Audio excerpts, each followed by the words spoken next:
Hey guys, what's up? Good day. This is Bing Bong Kanagan back again in front of you for another video. Welcome back to my channel. Kung bago man kayo, matagal na kayo pero hindi pa kayo nakakapag-subscribe, please consider subscribing at i-click nyo na yung notification bell button para updated kayo sa mga susunod kong videos at live streams. In this video, mag-unpackage na naman tayo ng panibagong product galing Lazada. So tara, samahan nyo ako. Let's go! Like, subscribe, and select all. So ito siya guys. Actually, napilas ko na to. Kunyari na napipilasin ko para authentic yung vibe natin. Kunyari, talagang bagong lang talaga. Fresh na pagkaka-unbox. I mean, package. So, parang gano'n na rin yung unbox. So, ito, yan. Kunyari, pinipilas ko. Imagine nyo na lang, pinipilas ko. Yan. Ito na siya. Actually, pinidas ko na agad siya kasi try ko kung mabubuksan na agad siya kung pupunitin yung dito kung mabubuksan na. So, nabuksan naman siya. Na siya. Kasi, try kong ganunin siya, hindi ko kaya. Parang siya, parang papel na plastic na matigas. Buti na lang nabuksan na siya dito. So, yun. Umaambon ngayon, tama-tama, kasi naiinitan ako. Buti na lang naka-jogging na ako kanina. Sa mga nag-wonder, naka-jogging ako kanina. Dami ko ang paltos kasi iwan ko kung normal ba yun. Yung pagbago yung sapatos. Alam ko kasi pagbago sapatos o tsinelas, di ba, magkakapaltos ka kapag ginamit. Sa akin, dami kong paltos dito. So, ito siya. Ito yung laman. Kita ba? Yan. Ewan ko bakit Xiaomi ang pagkakaalam ko PowerX yung PowerX ba? Alam ko pa, basta may X something yun, PowerX yata. But nataka ko ba't Xiaomi yung pinadala nila? Nakita ko nakasulat PowerX. So unbox na natin. To. Meron siyang dito. Nakasulat lang Xiaomi 33 watts Mi logo here. So, sa likod may mga Chinese text. Tapos may QR. Buksan na natin.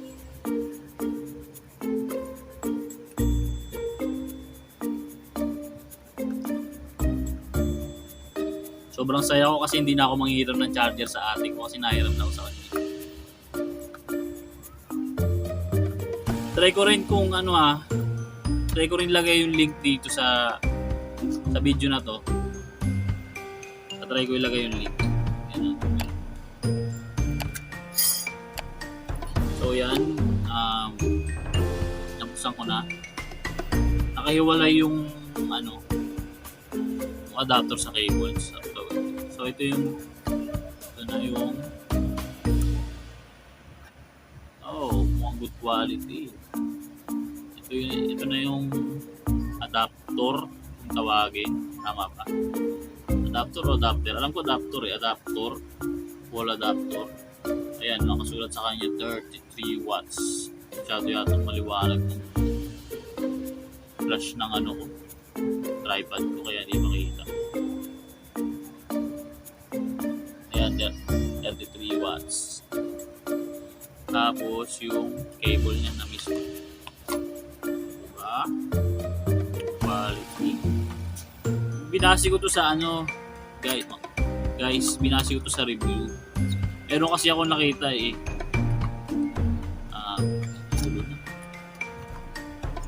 Tapos na maayos pagbabalik. Diba rin, gagamitin ko lang. Nakita ko yung review nito. Maganda yung mga reviews. Although minsan kasi siyempre dapat hindi tayo maniniwala sa review kasi baka peke. Pero kinilatis ko muna. Maganda yung mga review nito.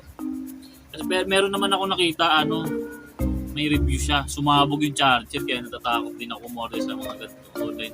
Dapat talaga actual Kaso ito talaga talaga yung review dito. Tsaka siya yung power. Yun nga sinabi ko kanina, PowerX ata yun. PowerX. So try ko ilagay yung link nito sa video description ng video na to. So ito siya, 1 meter to 1 meter cable.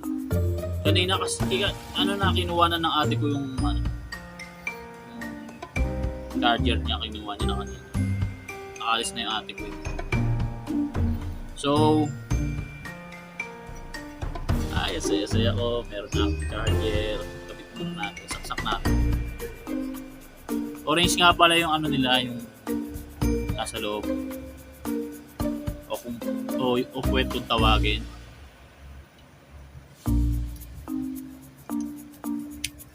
Medyo matigas may plastic, naka-plastic pala to. Ang galing ko ba to, guys? Ang galing ko ba o wag? Ang galing ko na lang. Hindi ako sanay. Dapat papaksasabihin ko yun. Comment down below kung tatanggalin ko yung plastic o hindi. So yun lang. Maraming salamat sa panonood. See you again on my next videos and live streams. Peace out.